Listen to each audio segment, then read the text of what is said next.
This video discusses the historical practice of exorcism and includes references to death, physical restraint, medical neglect, and psychological distress. Some descriptions may be disturbing. Archival images and historical accounts will be shown. Viewer discretion is advised.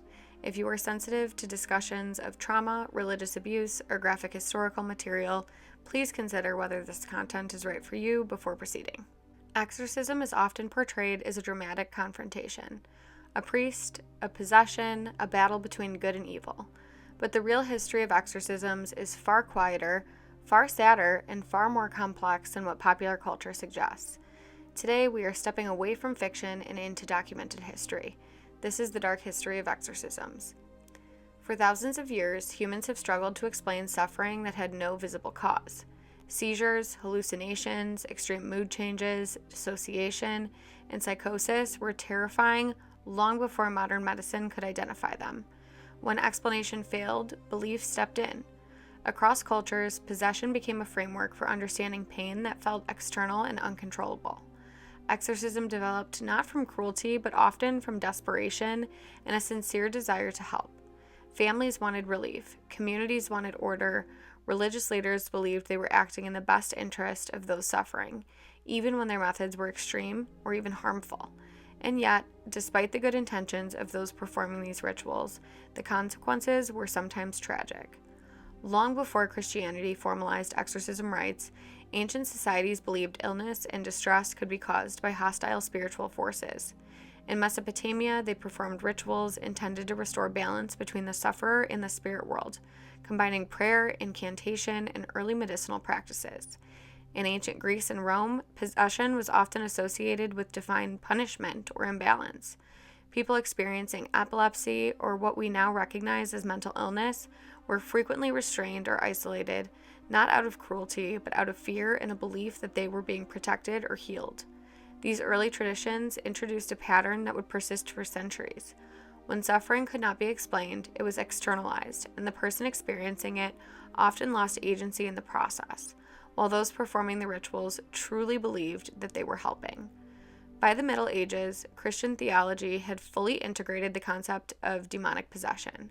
The Catholic Church developed structured rites, and these rituals emphasized prayer, fasting, and command, with the belief that demons could be compelled to leave the body. Exorcism was often applied to people who behaved outside of accepted norms. Women, children, and people with disabilities were especially vulnerable. Emotional distress, neurological symptoms, or resistance to authority could all be interpreted as signs of possession. Clergy and family members believed that by following these rites, they were offering a path to healing and salvation. Their intent was not malicious. It was shaped by a worldview in which spiritual intervention was thought to be essential for life or eternity. Without the medical understanding that we have today, illness was frequently mistaken for possession, and ritual replaced treatment. Yet the people performing these acts were acting from a place of genuine concern. Over time, some exorcisms became physically extreme. Fasting, prolonged prayer, isolation, restraint, and sleep deprivation were justified as necessary steps to weaken a demon's hold. When the individual's condition worsened, this was typically interpreted as confirmation that the ritual needed to continue. Consent, medical oversight, and awareness of physical limits were often absent. Deaths were often explained spiritually rather than medically.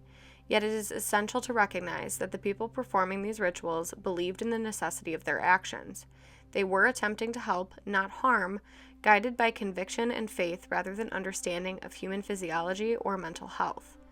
These modern cases are going to be included because medical records, court proceedings, or professional testimony exist on them. Where a medical or psychological cause for the behavior was documented, it will be stated clearly. Where no diagnosis was recorded, that absence is acknowledged without speculation. In all cases, it is crucial to remember that those performing these believed sincerely that they were aiding the person in distress. The first case we are going to review is that of Anneliese Michel, who was a German university student that began experiencing seizures in adolescence and was formally diagnosed with temporal lobe epilepsy. This neurological condition can involve altered consciousness and, in some cases, intense religious hallucinations. Later psychiatric evaluations documented symptoms consistent with psychosis and severe depression. Despite treatment with anti-seizure medication and psychiatric meds, Anneliese and her family increasingly interpreted her experiences through a religious lens. With church approval, 2 priests performed 67 exorcism sessions over the course of 10 months. Audio recordings reveal extreme exhaustion and distress. As the rituals continued, Anneliese progressively refused food and water, believing that her suffering had spiritual purpose. She died at age 23 from malnutrition and dehydration. Medical experts testified that she likely would have survived had medical care continued uninterrupted. Her parents and the priests were eventually convicted of negligent homicide. Throughout this process, the priest and her family truly believed that they were helping her achieve spiritual salvation, not realizing the fatal consequences of their own actions. Maricica Irina Cornici was a 23-year-old Romanian nun who had a documented history of psychiatric hospitalization before entering the church. Medical records indicated episodes of severe psychological distress, including agitation and disorientation. While living at a remote monastery, her symptoms intensified and were interpreted as possession. She was restrained, tied to a wooden cross, gagged, and deprived of food and water while prayers were conducted over several days. She died shortly after being transported to a hospital. The official cause of death was dehydration, exhaustion, and respiratory failure. The priest and nuns involved were convicted of involuntary manslaughter, but throughout, they genuinely believed their actions would restore her spiritual and mental well-being. Terrance Cottrell Jr. was an 8-year-old boy with autism from Milwaukee whose family reported behavioral difficulties and emotional outbursts in 2003. Court records do not document any other formal diagnoses at the time of his death. Believing his behavior to be spiritual in nature, family members brought him to a church for prayer. During the service, multiple adults restrained Terrance as he struggled. He died from external chest compression, meaning he was unable to breathe while being held down. Those performing the restraint consistently testified that they believed they were protecting him and casting out an evil influence, not realizing the physical danger that was involved. Janet Moses was a 33-year-old mother of 7 from New Zealand. There was no documented diagnosis of mental illness in court findings or medical testimony. Her family believed she was under a Maori curse, known as Makutu, and arranged a traditional spiritual cleansing ritual. The ritual involved prolonged prayer and repeated pouring of water over her face while she was restrained. Janet drowned during the process.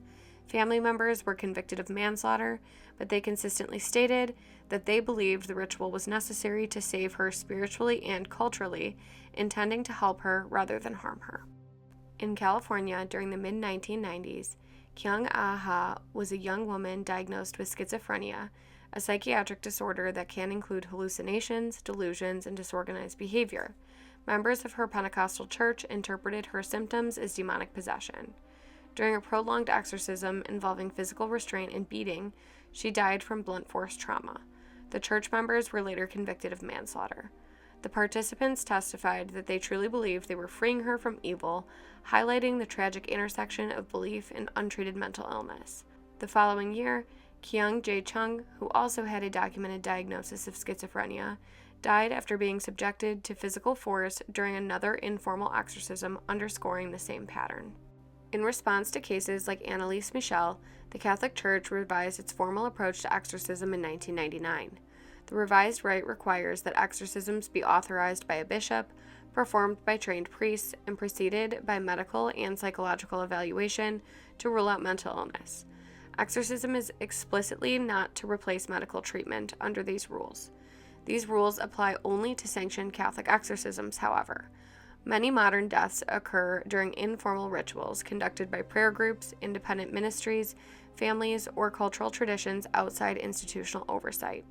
In these settings, participants often believe deeply that they are helping and their intent is sincere, yet the absence of oversight, medical evaluation, or accountability can make tragic outcomes far more likely. Much of what the public believes about exorcism comes from horror films. Movies like The Exorcist, The Exorcism of Emily Rose, and The Devil Inside present possession as unmistakable, violent, and supernatural, often resolved through dramatic ritual confrontation. These portrayals are loosely inspired by real cases, particularly cases like Anneliese's, but they remove medical context and exaggerate physical phenomena for dramatic effect.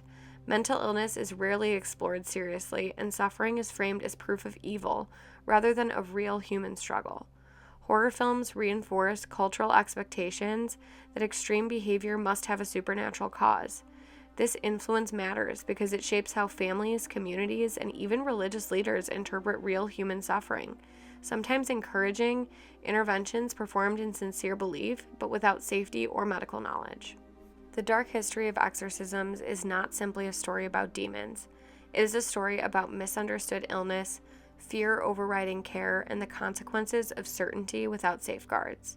It's also a story about human compassion, however tragically misapplied. Those performing these rituals often believed they were helping, acting from deep faith and concern.